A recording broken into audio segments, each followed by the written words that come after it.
शून्य व्यतीत अन्य कौन सी एक संख्या को जदि आम आधार नेले आउ तार घात को आम केते नेले शून्य नेले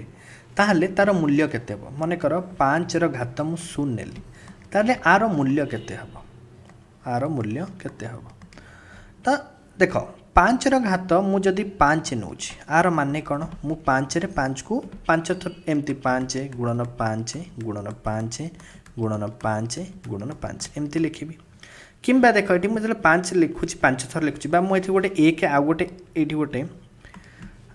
1 गुणन 5 गुणन 5 गुणन 5 गुणन 5 गुणन 5 लिखिपारि कि क्या 1 गुणले तो किसी असुविधा हेनी। तापर जदि मु 5 बदल रे एबे मु 5 रो घात 4 नेबी ताले ए क्षेत्र रे कोन हबो 1 गुणन एबे कोन हि जिवो जदि मु एमती लिखिबी 1 गुणन 5 गुणन 5 गुणन 5 गुणन 5 एबे 4 थर 5 लिखली। सेमती 5 रो घात 3 हेले कोन हि जिवो 1 गुणन 5 गुणन 5 गुणन 5 5 रो घात 2 लिखले केते हि जिवो 1 गुणन 5 गुणन 5 5 रो घात 1 लिखले केते हि जिवो 1 गुणन 5। तो देख कोन हि 5 कम जेते 1 कमी कमी जाउची एठी घात कोन होची 5 थिला तापर 4 हिला तापर 3 हिला तापर 2 हिला 1 हिला 1 1 कमी जाउची। तो एठी देखो हम जो 5 को जेथर गुणुथले कमी कमी जाउची प्रथमे 5 थर गुणिथले तापर 4 थर तापर 3 थर तापर 2 थर एबे थरे जदि 5 रो घात 0 होय ताले मु आको कोन लिख परिबी 1 खाली 1 लिख परिबी कारण 1 गुणन आउ तो 5 नाही कमी जीवो 5 टा तो 1 रहइबो तो 5 रो घात 0 हेले 1 आसिला। सेमती एटा को आमे अन्य एक उपाय भी भाबी परिबा माने मु एमती भाबी परिबी जे मने कर अछि गोटे संख्या अछि 3 3 रो घात होची 4 3 रो घात 4 कि मु कोन लिखिबी 3 गुणन 3 गुणन 3 गुणन 3 तो केते हि जिबार मूल्य केते हि जिवो आर मूल्य हबो 81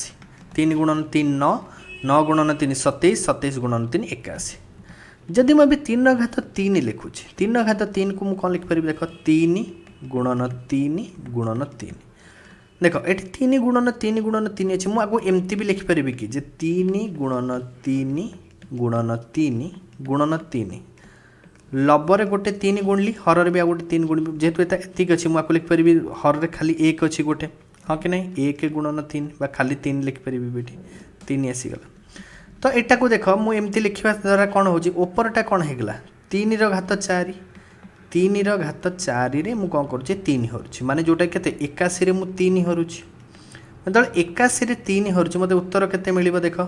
81 रे 3 हरले मते मिलिबो उत्तर 27। तो मैं एठी भी देख 3 रे तमे 3 गुणले तुमको उत्तर केते मिलछि 3 रे 3 गुणले 9 9 रे पुनी 3 गुणले 27 तो एमती भी हमको उत्तर केते मिलछि 27 एमती भी हमको उत्तर मिलछि केते 27। तो मु आपको कोन करछि एमती आको सजाडी केमती लिखि दोछि एटा जो एठी एमती लिखथिली एटा मु एमती लिखुछि एठी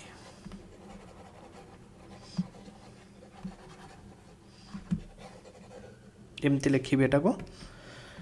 3 रो घात 4 हरण 3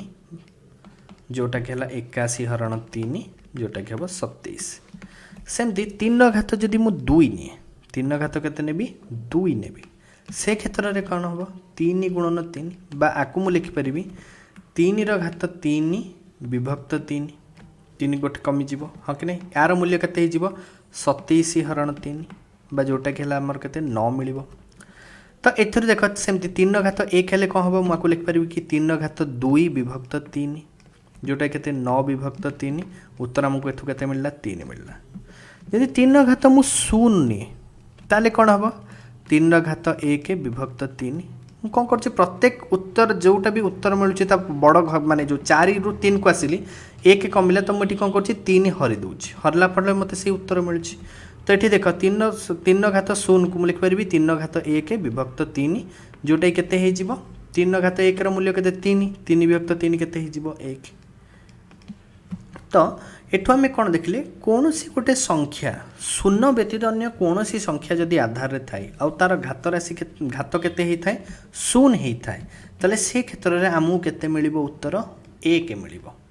मात्र जदि शून्य थाए से विषय आमे पर श्रेणी रे कथा हेबा एबे पय आमे एमति कि जानिबा शून्य व्यतीत अन्य कोनोसी संख्या थाए आधार रे आ तार घात जदि शून्य थाए तले आमु उत्तर केते मिलिबो उत्तर 1 मिलिबो।